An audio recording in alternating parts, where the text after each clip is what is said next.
It's kind of wild when you think about it. People are dropping over $1,000 on a new phone every couple of years. Today, we're going to break down why that's a really big financial mistake. We'll get into the hidden price of your new smartphone, and trust me, it's way more than just the number you see on the sticker. It's a real head-scratcher, right? How is everyone affording a $1,200 phone when groceries are so expensive? I mean, you see these brand new, top-of-the-line phones everywhere, while at the same time, you hear people talking about the price of eggs. And get this, surveys are showing that a huge chunk of people, like over 60%, are totally fine going into debt for a new phone. How does that even happen?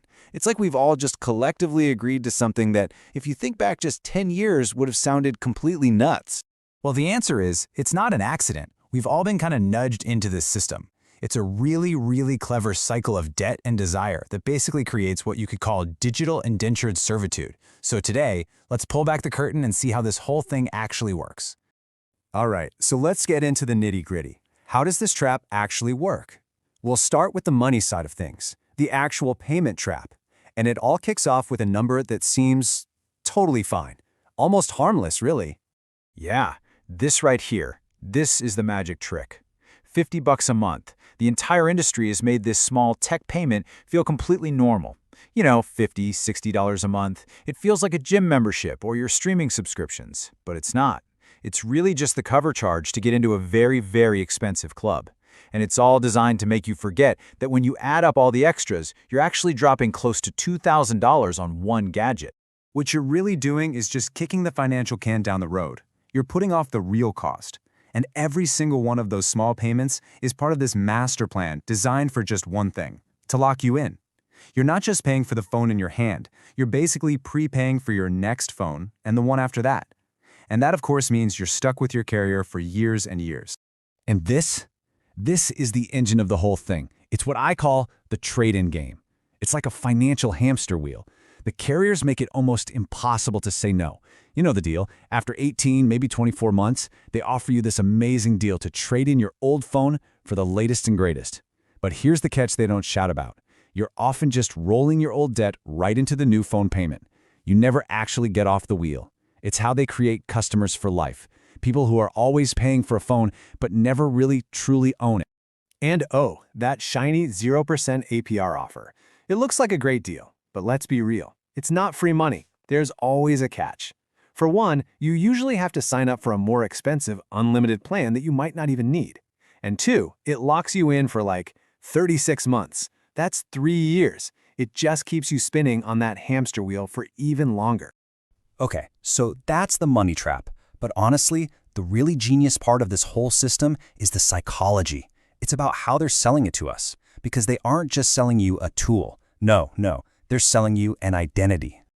They have completely changed the game. A phone used to be a tool, right? Something with utility, something that served a function. But now it's an identity.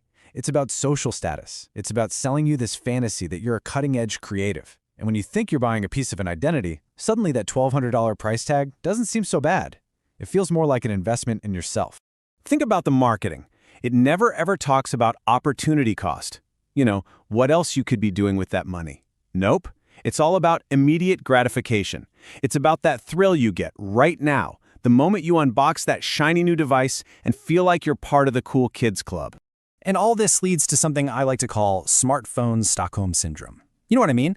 It's that thing where we get so emotionally attached to a brand, to the identity it sells us, that we actually start defending the crazy high prices and the endless upgrade cycle. We literally become fans of our financial captors.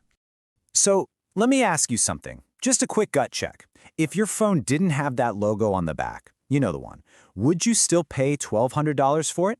Same camera, same screen, same everything, just no logo. Would you still do it? Be honest. That little piece of fruit or that brand name carries a lot of weight, doesn't it? All right, now for the part they really, really hope you never do the math on. Let's talk about the true financial cost, the numbers they don't exactly put in the shiny commercials. Because once you start adding up the stuff we all forget about, the numbers get kind of scary, fast. So you've got the $1,200 phone. Okay, now add insurance, which is maybe $20 a month. Over 3 years, that's another $720. Tack on a good case and a new charger, that's another $90. All of a sudden, your total is over $2,000. $2,000 For a lot of people, that's more than a month's rent for one single device. Look, this whole cycle, it's more than just expensive. It's literally wealth destruction, just with a really nice high refresh rate screen. It's money that's actively not going toward paying down your debt or saving for a house or investing for your future. And for what? For a camera that's a tiny bit better and a screen that's a little bit smoother. Just look at the 10-year picture. If you're on that typical upgrade cycle, you'll probably spend about $6,000 on phones over a decade. But what if you invested that same $6,000 instead? Even with a pretty average return, that could grow to over $9,000. That's a $3,000 difference. That's a down payment on a car. That's a huge chunk of tuition. That's an incredible vacation. That is the opportunity cost they never want you to think about. So, okay, the bad news is pretty clear. This cycle is costing you a small fortune.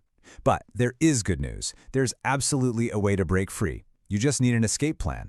So let's map it out.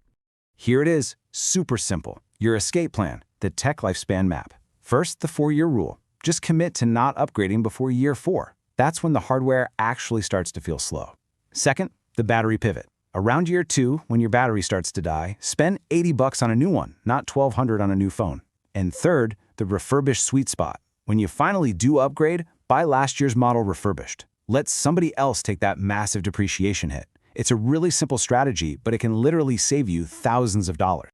So the next time you get that itch, that feeling that you need the new shiny thing, just remember what we talked about. Remember the $2,000 price tag, the marketing games, and the $9,000 you could have instead. All of a sudden, that 3-year-old phone in your pocket, the one that works perfectly fine, yeah, it's starting to look a lot better now, isn't it? It's not just an old phone. It's a symbol of you taking back control.